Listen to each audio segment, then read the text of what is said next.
ಬಸವನಗುಡಿ ಕಡಲೆಕಾಯಿ ಪರಿಷೆಯಲ್ಲಿದ್ದೀವಿ. ಕಡಲೆಕಾಯಿ ಪರಿಷೆ ಸುಮಾರು ವರ್ಷಗಳಿಂದ ನಡ್ಕೊಂಡು ಬರ್ತಾನೆ ಇದೆ. ಪ್ರತಿ ವರ್ಷವೂ 2 ದಿನಗಳ ಕಾಲ ಈ ಕಡಲೆಕಾಯಿ ಪರಿಷೆ ನಡೆಯುತ್ತೆ. ಬೇರೆ ಬೇರೆ ಊರುಗಳಿಂದ ಬಂದು ಇಲ್ಲಿ ಕಡಲೆಕಾಯಿನ ಫಾರ್ಮರ್ಸೇ ಮಾರ್ತಾರೆ. ಇಲ್ಲಿ ಸಾಕಷ್ಟು ಜನ ಬರ್ತಾರೆ, ಕಡಲೆಕಾಯಿ ತಗೋತಾರೆ. ಹಾಗೆ ಬರೀ ಕಡಲೆಕಾಯಿ ಅಷ್ಟೇ ಸಿಗಲ್ಲ, ಇಲ್ಲಿ ಆಟಿಕೆಗಳು ಕೂಡ ಸಿಗುತ್ತೆ ಮಕ್ಕಳಿಗೆ ಅಂತ ಹೇಳಿ. ಮಕ್ಕಳಿಂದ ಹಿಡಿದು ದೊಡ್ಡೋರ್ವರೆಗೂ ಈ ಕಡಲೆಕಾಯಿ ಪರಿಷೆಗೆ ಬರ್ತಾರೆ. ತುಂಬ ಖುಷಿಯಿಂದ ಏನೇನು ಬೇಕು ಎಲ್ಲನೂ ತೊಗೊಂಡು ದೇವರ ದರ್ಶನ ಮಾಡಿಕೊಂಡು ಮತ್ತೆ ಅವರವರ ಮನೆಗೆ ವಾಪಸ್ ಹೋಗ್ತಾರೆ. ನಾನು ನೋಡಿಸ್ತೀನಿ ಹೇಗಿದೆ ಜಾತ್ರೆ ಅಂತ. ಬನ್ನಿ ನೋಡಿ, ಈ ಕಡೆ ಎಲ್ಲನೂ ಸಿಗುತ್ತೆ ಈ ಕಡಲೆಕಾಯಿ ಪರಿಷೆಯಲ್ಲಿ. ಬರೀ ಕಡಲೆಕಾಯಿ ಅಂತ ಅಂದ್ಕೊಳ್ಳೋದಕ್ಕೂ ಆಗೋದಿಲ್ಲ. ನೀವು ನೋಡ್ತಾ ಇರ್ಬೋದು, ಇಲ್ಲಿ ಕಡಲೆಕಾಯಿ ಸಿಗ್ತಿದೆ. ಪ್ರತಿ ಸೇರಿಗೆ 30ರಿಂದ 40 ರೂಪಾಯಿ ತೊಗೋತಿದ್ದಾರೆ. ಹಾಗೆ ಹುರಿದಿರೋ ಕಡಲೆಕಾಯಿ ಕೂಡ ಸಿಗುತ್ತೆ, ಹಸಿ ಕಡಲೆಕಾಯಿ ಕೂಡ ಸಿಗುತ್ತೆ. ಈ ಎರಡಕ್ಕೂ ಪ್ರೈಸ್ ಡಿಫ್ರೆನ್ಸ್ ಕೂಡ ಇರುತ್ತೆ. ಈಗಾಗಲೇ ನಾನು ಹೇಳೋದಾದರೆ 50ರಿಂದ 60 ರೂಪಾಯಿ ಹಸಿ ಕಡಲೆಕಾಯಿಗಿದ್ರೆ ಹುರಿದಿರೋ ಕಡಲೆಕಾಯಿಗೆ ಕೂಡ 30ರಿಂದ 40 ರೂಪಾಯಿ ಇರುತ್ತೆ. ಬರೀ ಒಂದೇ ಜಾಗದಿಂದ ಬರೋದಂತಲ್ಲ, ಚಿಂತಾಮಣಿ, ಕೋಲಾರ, ಚಿಕ್ಕಬಳ್ಳಾಪುರ, ಮಾಗಡಿ, ಮಂಡ್ಯ ಈ ರೀತಿ ಅನೇಕ ಜಾಗಗಳಿಂದ, ಶ್ರೀನಿವಾಸಪುರ ಅನೇಕ ಜಾಗಗಳಿಂದ ಕಡಲೆಕಾಯಿನ ತೊಗೊಂಡು ಬಂದು ಈ ಕಡಲೆಕಾಯಿ ಪರಿಷೆಯಲ್ಲಿ ಮಾರ್ತಾರೆ. 200ಕ್ಕೂ ಹೆಚ್ಚು ಜನ ವ್ಯಾಪಾರಿಗಳು ಬಂದು ಇಲ್ಲಿ ಕಡಲೆಕಾಯಿನ ಮಾರ್ತಾರೆ. ಬರೀ ಕಡಲೆಕಾಯಿ ಅಲ್ಲ, ಹೆಣ್ಮಕ್ಳಿಗೂ ಬೇಕಾಗಿರುವಂತಹ ಎಲ್ಲ ಅಗತ್ಯವಾದ ವಸ್ತುಗಳು ಕೂಡ ಸಿಗುತ್ತೆ. ನೀವು ನೋಡ್ತಾ ಇರ್ಬೋದು, ಅಲ್ಲಿ ಕೀ ಬಂಚಸ್ ಕಾಣಿಸ್ತಾ ಇರ್ಬೋದು ನಿಮಗೆ. ಆ ಕೀ ಬಂಚಸ್ ಸಿಗುತ್ತೆ. ಎಲ್ಲ ಚಿಕ್ಕ ಮಕ್ಳಿಗೂ ಇಷ್ಟ ಇರುತ್ತೆ ಈ ಕೀ ಬಂಚಸ್ ಅನ್ನೋದು. ಆವಾಗ ನಾವು ಚಿಕ್ಕವ್ರು ಇರಬೇಕಾದ್ರೆ ಎಲ್ರಿಗೂ ಗಿಫ್ಟ್ ಮಾಡ್ತಾ ಇದ್ವಿ. ಈಗ ಜಾತ್ರೆಯಲ್ಲಿ ಮತ್ತೆ ಅದೇ ರೀತಿಯಾದಂತಹ ಕೀ ಬಂಚ್ಗಳನ್ನು ನೋಡೋಕ್ಕೂ ಕೂಡ ಏನೋ ಒಂಥರ ಖುಷಿ ಆಗುತ್ತೆ. ಮಧ್ಯದಲ್ಲಿ ಹಣ್ಣುಗಳು ಕೂಡ ಸಿಗ್ತಾ ಇದೆ, ನೀವು ನೋಡ್ಬೋದು. ನಾನು ನಿಮಗೆ ವಿಜುವಲ್ಸಲ್ಲಿ ತೋರಿಸ್ತಾ ಹೋಗ್ತೀನಿ. ಮುಂದೆ ಬಂತಂದರೆ ನಮ್ಮ ಹೆಣ್ಮಕ್ಳಿಗೆ ಏನೇನು ಬೇಕು ಅಂತ ನಿಮ್ಗೆ ಈಗಾಗಲೇ ಗೊತ್ತು ಅಲ್ವಾ. ರಬ್ಬರ್ ಬ್ಯಾಂಡ್ ಆಗಿರ್ಬೋದು, ಕ್ಲಿಪ್ಸ್ ಆಗಿರ್ಬೋದು, ಹೇರ್ ಪಿನ್ಸ್ ಆಗಿರ್ಬೋದು, ಪ್ರತಿಯೊಂದು ಸಿಗ್ತಾ ಇದೆ. ಬರೀ ಕಡಲೆಕಾಯಿ ಅಷ್ಟೇ ಅಲ್ಲ, ಅವಾಗಿತ್ತು ಬರೀ ಕಡಲೆಕಾಯೇ ಸಿಗ್ತಾಯಿತ್ತು ಕಡಲೆಕಾಯಿ ಪರಿಷೆಯಲ್ಲಿ. ಆಗೊಂದು ಈಗೊಂದು ಏನೋ ಒಂದು ವಸ್ತುಗಳು ಸಿಗ್ತಾಯಿತ್ತು, ಮಕ್ಕಳಿಗೆ ಆಟಿಕೆಗಳು ಸಿಗ್ತಾಯಿತ್ತು ಅನ್ನೋದು ಬಿಟ್ಟರೆ ಈಗ ಕಡಲೆಕಾಯಿಗಿಂತ ಜಾಸ್ತಿ ಬರೀ ನಮಗೆ ಈ ಸ್ಟಾಲ್ಗಳೇ ಕಾಣಿಸ್ತಾ ಇದೆ ಅಂತಲೂ ಹೇಳ್ಬೋದು. ಪ್ರಾಬಬ್ಲಿ ಇದೇನೇನೋ ಎವಲ್ಯೂಷನ್. ಇನ್ನು ಸ್ವಲ್ಪ ದಿನಕ್ಕೆ ಕಡಲೆಕಾಯಿ ಎಲ್ಲೋ ಅಲ್ಲೋ ಇಲ್ಲೋ ಒಂದು ಬಿಟ್ಟರೆ ಈ ಥರ ಸ್ಟಾಲ್ಗಳನ್ನೇ ನೋಡ್ತಾ ಹೋಗ್ತೀವೋ ಏನೋ. ಬನ್ನಿ ಇನ್ನು ಮುಂದೆ ಹೋಗೋಣ, ಬೇರೆ ಏನೇನಿದೆ ಅಂತ ಕೂಡ ಚೆಕ್ ಮಾಡೋಣ. ಕಡೆ ರೈಟ್ ಸೈಡಲ್ಲಿ ಗ್ಲಾಸಸ್ ಇದೆ, ಬ್ಯಾಂಗಲ್ಸ್ ಇದೆ ನೋಡಿ. ಈ ಕಡೆ ಕಡಲೆಪುರಿ ಕೂಡ ಇದೆ. ಜಾತ್ರೆಗೆ ಹೋಗಿದ್ದೀವಿ ಅಂತ ಹೇಳಿದ್ರೆ ಮನೆಗೆ 1-2 ಸೇರು ಕಡಲೆಪುರಿ ತೊಗೊಂಡೋದ್ರೇ ಅದು ಜಾತ್ರೆಗೆ ಹೋಗಿ ಬಂದ್ವಿ ಅನ್ನೋ ಕಂಪ್ಲೀಟ್ನೆಸ್ ಇರ್ತಾಯಿತ್ತು. ಚಿಕ್ಕ ವಯಸ್ಸಿಂದನೂ ನಾವು ಹಳ್ಳಿಗಳಿಗೆ ನಮ್ಮ ಅಜ್ಜ ಅಜ್ಜಿ ಮನೆಗೆ ಏನಾದರೂ ಜಾತ್ರೆಗೆ ಹೋದಾಗ ಅಲ್ಲಿ 1 ಸೇರು ಕಡಲೆಪುರಿ ತೊಗೊಂಡು ಅದಕ್ಕೆ ಮಿಕ್ಸ್ಚರ್ನ ಮಿಕ್ಸ್ ಮಾಡಿಕೊಂಡು ಈ ರೀತಿ ತಿನ್ಕೊಂಡು ಮನೆಯೆಲ್ಲ ಓಡಾಡ್ತಿದ್ವಿ. ಇದೆಲ್ಲ ನಿಮಗೆ ನೆನಪಿದೆ ಅಂತ ನಾನು ಅನ್ಕೋತಾ ಇದ್ದೀನಿ. ಪ್ರಾಬಬ್ಲಿ ನಾನಂತೂ ನನ್ನ ಚಿಕ್ಕ ವಯಸ್ಸಲ್ಲಿ ಹಾಗೆ ಮಾಡಿದ್ದೆ, ನೀವು ಹಾಗೆ ಮಾಡಿರ್ತೀರೋ ಅನ್ನೋ ನನಗೆ ಗೊತ್ತಿಲ್ಲ. ಬ್ಯಾಂಗ್ಳೂರಲ್ಲಿದ್ದರೆ ಈ ಕಡಲೆಕಾಯಿ ಪರಿಷೆ ಅಂತೂ ಅವ್ರಿಗೆ ಫೇಮಸ್ ಇರುತ್ತೆ. ನಾವೇನಾದರೂ ಬ್ಯಾಂಗ್ಳೂರು ಬಿಟ್ಟು ಬೇರೆ ಹಳ್ಳಿಗಳಿಗೆ ನಮ್ಮ ಅಜ್ಜ ಅಜ್ಜಿ ಮನೆಗೆಲ್ಲ ಏನಾದರೂ ಹೋಗಿದ್ರೆ ನಮಗೆ ಈ ಕಡಲೆಪುರಿ ಸ್ಟೋರೀಸ್ ಅಂತೂ 1 ಅಲ್ಲ 2 ಅಲ್ಲ 1000 ಇರುತ್ತೆ. ಬನ್ನಿ ಇನ್ನೂ ನೋಡ್ಕೊಂಡು ಬರೋಣ ಏನೇನಿದೆ ಅಂತ ಹೇಳಿ.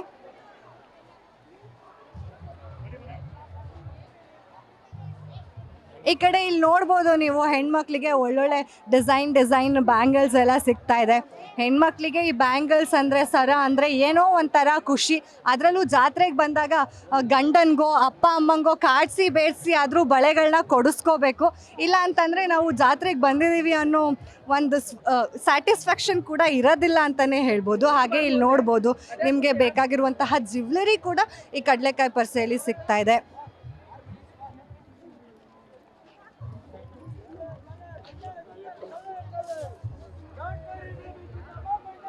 ಇನ್ನು ಕಡಲೆಕಾಯಿ ಪರಿಷೆಯಲ್ಲಿ ಕಡಲೆಕಾಯಿ ಸ್ವಲ್ಪ ಈ ಸಲ ಕಮ್ಮಿನೇ ಇದೆ ಅಂತ ಹೇಳ್ಬೋದು. ಬರೀ ಶಾಪ್ಸ್ಗಳೇ ತುಂಬೋಗ್ಬಿಟ್ಟಿದೆ ಈ ಸಲ ಬಸವನಗುಡಿಯಲ್ಲಿ. ಲಾಸ್ಟ್ ಟೈಮಿಗೆ ಕಂಪೇರ್ ಮಾಡಿದ್ರೆ ಈ ಸಲ ಸ್ವಲ್ಪ ಅಂಗಡಿಗಳು ಕಮ್ಮಿ ಆಗಿದೆ ಕಡಲೆಕಾಯ್ದು. ಬಟ್ ಆದರೂ ತುಂಬ ಕಡೆಯಿಂದ ಕಡಲೆಕಾಯಿಗಳು ತೊಗೊಂಡು ಬಂದು ಇಲ್ಲಿ ರೈತರೇ ಸ್ವತಃ ಮಾರ್ತಾ ಇದ್ದಾರೆ. ಪ್ರತಿ ವರ್ಷವೂ ಇಲ್ಲಿ 200ಕ್ಕೂ ಹೆಚ್ಚು ಜನ ರೈತರು ಬಂದು ಕಡಲೆಕಾಯಿನ ಮಾರ್ತಾರೆ. ಬೇರೆ ಬೇರೆ ಜಾಗಗಳಿಂದ ಕಡಲೆಕಾಯಿ ತೊಗೊಂಡು ಬಂದು ಮಾರ್ತಾರೆ. ಹಾಗೆ ಇದು 2 ದಿನ ನಡೆಯುವಂತಹ ಕಡಲೆಕಾಯಿ ಪರಿಷೆ ನಾಳೆಯಿಂದ ಶುರು ಆಗುತ್ತೆ, ಬುಧವಾರ ಗಂಟ ಇರುತ್ತೆ. ನೀವೇನಾದರೂ ನಿಮ್ಮ ಫ್ಯಾಮಿಲಿ ಜೊತೆ ಬಂದು ಇಲ್ಲಿ ಟೈಮ್ ಸ್ಪೆಂಡ್ ಮಾಡಬೇಕು ಅಂತ ಅಂದ್ಕೊಂಡಿದ್ರೆ ಇನ್ನೂ 3 ದಿನಗಳ ಕಾಲ ಇರೋದ್ರಿಂದ ಆರಾಮಾಗಿ ನಿಮ್ಮ ಫ್ಯಾಮಿಲಿ ಫ್ರೆಂಡ್ಸ್ ಜೊತೆ ಬಂದು ಇಲ್ಲಿ ಟೈಮ್ ಸ್ಪೆಂಡ್ ಮಾಡ್ಬೋದು. ಇನ್ನೂ ನಾವು ಮುಂದೆ ಹೋದರೆ ನಮಗೆ ಸಾಕಷ್ಟು ಮಳಿಗೆಗಳು ಸಿಗುತ್ತೆ. ಹಾಗೆ ಮುಂದೆಗಡೆ ಆಟ ಆಡೋದಕ್ಕೆ ಕೂಡ ಮಕ್ಕಳಿಗೆ ಒಂದಷ್ಟು ಆಟ ಆಡೋದಕ್ಕೆ ಅಂತಲೇ ಒಂದಷ್ಟು ಸ್ಪೇಸ್ನ ಕೂಡ ಮಾಡಿದ್ದಾರೆ. ಜೈಂಟ್ ವೀಲ್ ಆಗಿರ್ಬೋದು. ಹಾಗೆ ಈ ಮಕ್ಕಳಿಗೆ ಇದು ಒಂದೇನೋ ಒಂಥರ ಅಟ್ರಾಕ್ಷನ್ ಅಂತ ಅನಿಸ್ಬೋದು. ಎಷ್ಟು ಕ್ಯೂಟಾಗಿದೆ ನೋಡಿ, ಅದು ಲಿಟಲ್ ಆ ಲೈಟ್ಸ್ ಇರ್ಬೋದು, ಆ ಕಲರ್ ಇರ್ಬೋದು, ಅದೇನೋ ಮಕ್ಕಳಿಗೆ ಅದರಲ್ಲಿ ಒಂಥರ ಖುಷಿ ಸಿಗುತ್ತೆ ಅಂತಲೇ ಹೇಳ್ಬೋದು. ಅದನ್ನು ಯಾವಾಗಲೂ ತಗೋತಾರೆ, ಹಾಕೋತಾರೆ. ಅದರಲ್ಲೂ ಪೇರೆಂಟ್ಸಿಗೆ ತುಂಬ ಕಾಡಿಸ್ತಾರೆ ಅದು ಕೊಡಿಸಿಲ್ಲ ಅಂತಂದರೆ. ಏನಾದರೂ ನಿಮ್ಮ ಅಪ್ಪ ಅಮ್ಮನ, ಅದರಲ್ಲೂ ನಿಮ್ಮ ಅಮ್ಮನ ಕರ್ಕೊಂಡು ಬಂದರೆ ಅಂತೂ ಇಲ್ಲಿ ಎಲ್ಲ ಕಡೆ ಒಂದೊಂದು ಶಾಪಿಂಗಿಗೆ ನಿಂತ್ಕೊಂಡ್ಬಿಡ್ತಾರೆ ಅಂತಲೇ ಹೇಳ್ಬೋದು. ಏನೇನು ಬೇಕು ಎಲ್ಲನೂ ಸಿಗತ್ತೆ. ಮನೆಗೆ ಬೇಕಾಗಿರುವಂತಹ ಅಗತ್ಯ ಸಾಮಾನುಗಳು ಈ ಕಡಲೆಕಾಯಿ ಪರಿಷೆಯಲ್ಲಿ ಸಿಗುತ್ತೆ ಅಂತಲೇ ಹೇಳ್ಬೋದು.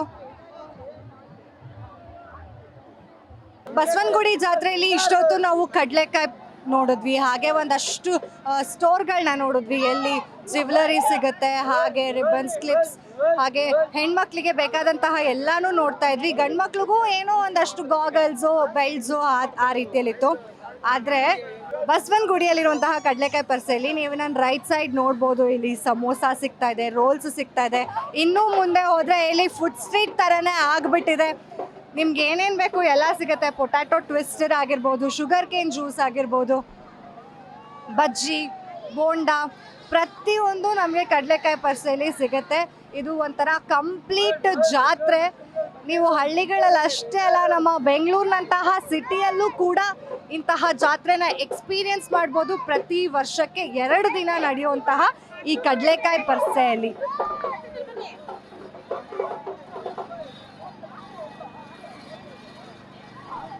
ಬಸವನಗುಡಿ ಕಡಲೆಕಾಯಿ ಪರಿಷೆ ಅಂತಂದ್ರೇ ಒಂಥರ ಫೇಮಸ್ಸು. ಎಲ್ಲರಿಗೂ ಗೊತ್ತು ಬಸವನಗುಡಿ ಕಡಲೆಕಾಯಿ ಪರಿಷೆ. ಅಷ್ಟು ವರ್ಷಗಳ ಕಾಲ ನಡ್ಸ್ಕೊಂಡು ಬಂದಿರೋದು ಈ ಕಡಲೆಕಾಯಿ ಪರಿಷೆ. ಇಲ್ಲಿ ಬುಲ್ ಟೆಂಪಲ್ ತುಂಬಾ ಫೇಮಸ್ ದೇವಸ್ಥಾನ. ಇದಕ್ಕೆ ಆದಂತಹ ಒಂದು ಹಿಸ್ಟ್ರಿ ಕೂಡ ಇದೆ, ಅದು ನಮ್ಮೆಲ್ರಿಗೂ ಗೊತ್ತು. ಸಾಕಷ್ಟು ಜಾಗಗಳಿಂದ ಇಲ್ಲಿ ಬಂದು ಕಡಲೆಕಾಯಿನ ಮಾರ್ತಾ ಇದ್ದಾರೆ, ಸ್ಟೋರ್ಗಳನ್ನ ಹಾಕ್ಕೊಂಡಿದ್ದಾರೆ. ತುಂಬ ಎಕೋ ಫ್ರೆಂಡ್ಲಿ ಇದೆ ಈ ಸಲ. ಈ ಹಿಂದೆ ಪ್ಲಾಸ್ಟಿಕ್ಗಳನ್ನು ನೋಡ್ತಾ ಇದ್ವಿ ನಾವು. ಈ ಹಿಂದೆ ಎಲ್ಲೂ ನೋಡಿದ್ರು ಕೂಡ ಪ್ಲಾಸ್ಟಿಕ್ ಕವರ್ಸ್ಗಳಲ್ಲಿ ಕಡಲೆಕಾಯಿನ ಹಾಕಿ ಮಾರ್ತಾ ಇದ್ರು. ಈ ಸಲ ಮಾಲೀಕರು ಕೂಡ ಒಂದು ಪೇಪರ್ ಬ್ಯಾಗ್ನಲ್ಲಿ ಕಡಲೆಕಾಯಿನ ಹಾಕೊಡ್ತಾ ಇದ್ದಾರೆ. ತುಂಬ ಒಳ್ಳೆ ಇನಿಷಿಯೇಟಿವ್ನ ತಗೊಂಡು ಇಲ್ಲಿ ಮಾಡ್ತಾ ಇದ್ದಾರೆ. ಪ್ರತಿಯೊಬ್ಬರು ಇದಕ್ಕೆ ಸಹಕರಿಸ್ತಾ ಇದ್ದಾರೆ, ನೀವು ನೋಡ್ಬೋದು. ಆದರೂ ಈ ಸಲ ತುಂಬ ಬೇಜಾರಾಗತ್ತಪ್ಪ. ಕಡಲೆಕಾಯಿ ಸ್ಟೋರ್ಗಳೇ ಅಂದರೆ ಕಡಲೆಕಾಯಿ ಮಳಿಗೆಗಳೇ ತುಂಬ ಕಮ್ಮಿ ಆಗಿಬಿಟ್ಟಿದೆ. ಬರೀ ಬೇರೆ ಬೇರೆ ರೀತಿಯಾದಂತಹ ಸ್ಟೋರ್ಗಳೇ ಜಾಸ್ತಿ ಆಗಿಬಿಟ್ಟಿದೆ. ಹೀಗೆ ಹೋದರೆ ನಾವು ಮುಂದೆ ಕಡಲೆಕಾಯಿ ಮಳಿಗೆಗಳನ್ನ ಹುಡುಕಬೇಕಾಗತ್ತೆ. ಸ್ವಲ್ಪ ನಾವು ಕೂಡ ಜವಾಬ್ದಾರಿನ ವಹಿಸಬೇಕು ಇಂಥದ್ರಲ್ಲಿ ಅಂತ ಹೇಳ್ತಾ, ನೋಡಿದ್ರಲ್ಲ, ಈಗ ನಾನು ನಿಮಗೆ ಒಂದು ಚಿಕ್ಕದಾಗಿ ಕಡಲೆಕಾಯಿ ಪರಿಷೆ ಟೂರ್ ಮಾಡಿಸಿದ್ದೀನಿ. ಇನ್ನೂ ನೀವು ಇಲ್ಲೇ ಬಂದು ಎಕ್ಸ್ಪೀರಿಯನ್ಸ್ ಮಾಡಿದ್ರೆ ಇನ್ನೂ ಚೆನ್ನಾಗಿರುತ್ತೆ. ಇನ್ನೂ 3 ದಿನಗಳ ಕಾಲ ಈ ಕಡಲೆಕಾಯಿ ಪರಿಷೆ ನಡೀತಿದೆ. ಮನೇಲಿ ಕೂತ್ಕೊಂಡು ಟೈಮ್ ವೇಸ್ಟ್ ಮಾಡಬೇಡಿ, ಬನ್ನಿ. ವರ್ಷಕ್ಕೆ ಒಂದೇ ಸಲ ನಡೆಯುವಂಥದ್ದು ಈ ಕಡಲೆಕಾಯಿ ಪರಿಷೆ. ಅದರಲ್ಲೂ ನಮ್ಮ ಬೆಂಗಳೂರಿನಲ್ಲಿ ಬಿಗ್ಗೆಸ್ಟ್ ಫೆಸ್ಟಿವಲ್ ಅಂದರೆ ಅದು ಕಡಲೆಕಾಯಿ ಪರಿಷೆ. ಬನ್ನಿ, ನಿಮ್ಮ ಫ್ಯಾಮಿಲಿ ಜೊತೆ ಬಂದು ಇಲ್ಲಿ ಏನೇನು ಬೇಕು ನಿಮಗೆ ಎಲ್ಲನೂ ತೊಗೊಂಡು ಶಾಪಿಂಗ್ ಮಾಡಿಕೊಂಡು ಆರಾಮಾಗಿ ಫ್ಯಾಮಿಲಿ ಜೊತೆ ಟೈಮ್ ಸ್ಪೆಂಡ್ ಮಾಡ್ಕೊಂಡು ಮನೆಗೆ ಹೋಗಿ. ಇದಾಗಿತ್ತು ಇವತ್ತಿನ ಸ್ಪೆಷಲ್ ಸ್ಟೋರಿ. ನೋಡ್ತಾ ಇರಿ ಗ್ಯಾರಂಟಿ ನ್ಯೂಸ್. ಕ್ಯಾಮ್ರಾಮನ್ ಪಂಪಪತಿ ಜೊತೆ ಚಂದನ. ಗ್ಯಾರಂಟಿ ನ್ಯೂಸ್, ಸುದ್ದಿ ಖಚಿತ, ನ್ಯಾಯ ನಿಶ್ಚಿತ.